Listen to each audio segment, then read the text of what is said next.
Have you ever found yourself staring at a huge Excel spreadsheet like this, losing track of which row you're actually working on? Maybe you've accidentally edited the wrong record, spent ages trying to find your place again. Well, Microsoft has quietly introduced a feature that hardly anyone is talking about, and it could completely change the way you work with large data sets. It's called Focus Cell, and once you've tried it, you may never want to go back again. And before I do continue, please like, subscribe, and share.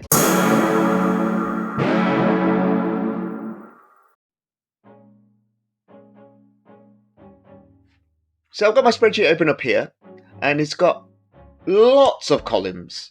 And you scroll down, it's got lots of rows. And let's say you want to change or edit or focus on a row, it can become ever so difficult to keep track of what you're doing at any given point in time.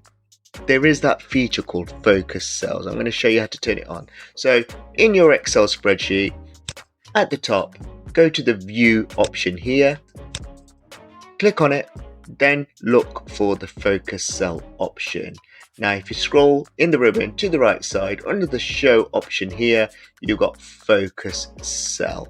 Click it once, and what happens is whichever cell you've highlighted with your cursor, you can see that cell has now got the focus on it. So the column that cell is in is highlighted, so you can see the green color has been highlighted, and the row it's in is also highlighted. So it really helps you focus on a cell, making it visually appealing for you. So it doesn't matter how far up you go, click on a cell, it will highlight the column that cell's in, the row that cell's in, and you immediately notice the highlighted row and column following your selected cell as you move around the worksheet. So if you're using an older version of Excel and can't see this option, don't panic. It simply means your version hasn't received this feature yet.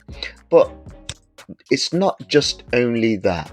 Once I click off the cell, you can see the Focus Cell option disappears because you haven't got the cell highlighted. If I click on any cell here, you can see the Focus Cell option appears again.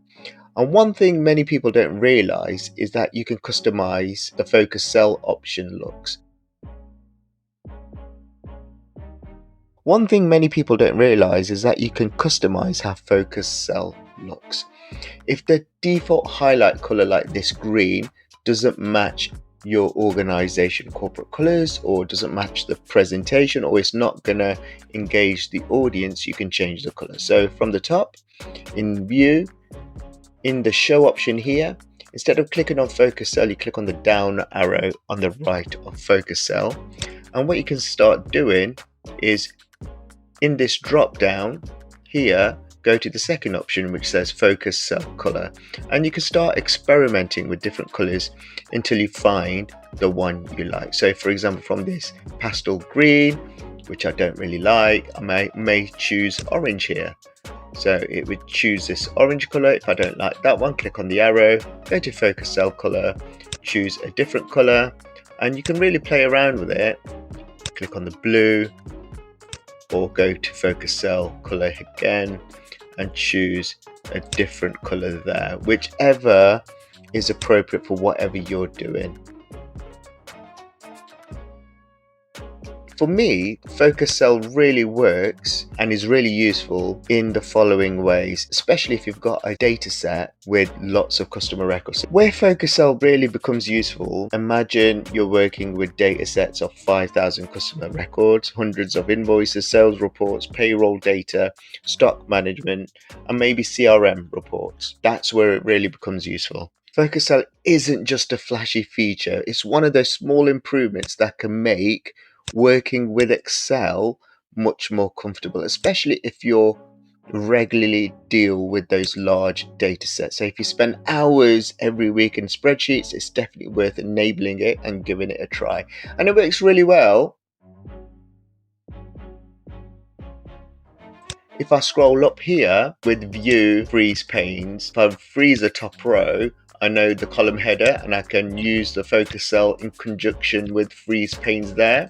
And if I wanted to freeze a row and column, what I would normally do is highlight there, because everything before that is going to be frozen, everything above it is going to be frozen. So if I go back to freeze pane, unfreeze panes, freeze panes again, so the first row has been frozen, but my first 3 columns before that cell has been frozen, but I can use the focus cell option in conjunction with freeze panes as well. For me, it is massively useful. If you found this video useful, don't forget to give it a thumbs up and subscribe, and please hype the video as well for more Excel tips, tutorials and hidden features that can help you work smarter. Let me know in the comments, have you heard of focus cell before today, or is this the first time you're going to actually be using it, or you've seen it before? And tell me how you've been using it to help you with what you do. Thanks for watching, and I'll see you in the next one.